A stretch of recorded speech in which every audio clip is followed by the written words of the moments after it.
239 people boarded. Then the plane vanished into nothing. At exactly 12:41 a.m. on March 8, 2014, a routine flight took off from Kuala Lumpur, Malaysia. On board were 239 people, passengers and crew, heading toward Beijing, China. Families expected a normal arrival, but within hours, this would become one of the most disturbing aviation mysteries in modern history: the disappearance of Malaysia Airlines Flight 370 disappearance. The aircraft, a Boeing 777, operated by Malaysia Airlines, climbed normally to cruising altitude. Everything looked routine until 1:19 a.m. That's when the final words were heard from the cockpit. "Good night, Malaysian 370. Seconds later, silence. Then something happened that still has investigators divided. The plane's transponder, its tracking signal, was manually turned off. Not a failure, not a glitch. It was deliberately disabled.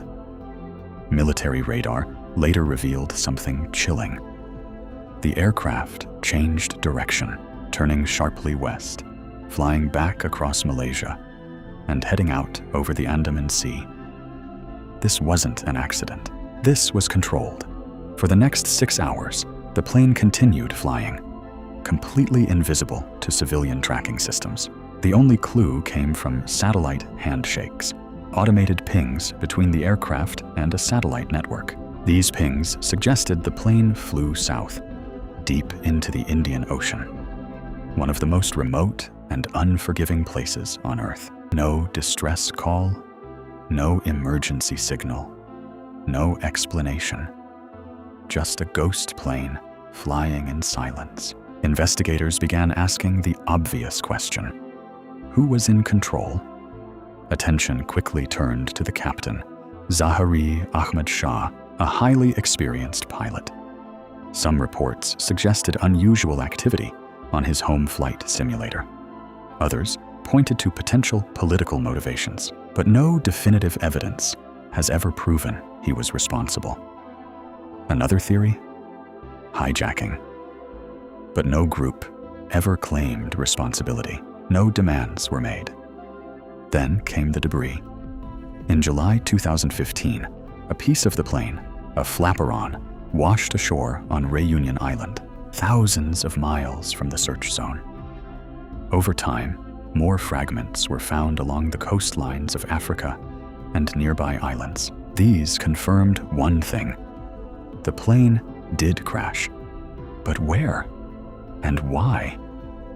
Despite one of the largest and most expensive search operations in aviation history, covering over 120,000 square kilometers, the main wreckage has never been found.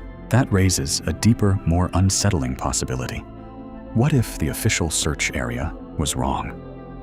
Some independent investigators argue the data was misinterpreted. Others believe the plane could be somewhere entirely different, hidden in depths never properly explored. And then there are the theories that push even further. A controlled disappearance by someone on board, a cyber hijacking of the aircraft systems, or a classified military incident that was never revealed. None have been confirmed. All remain possible. Today, more than a decade later, families are still waiting. No bodies, no full wreckage, no final answers. Just 239 people who boarded a plane and vanished into one of the greatest mysteries of our time. Was it a carefully planned act?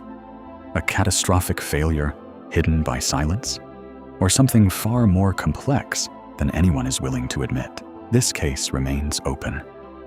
And somewhere, deep beneath the ocean, the truth is still waiting. Follow Dark Evidence for more mystery.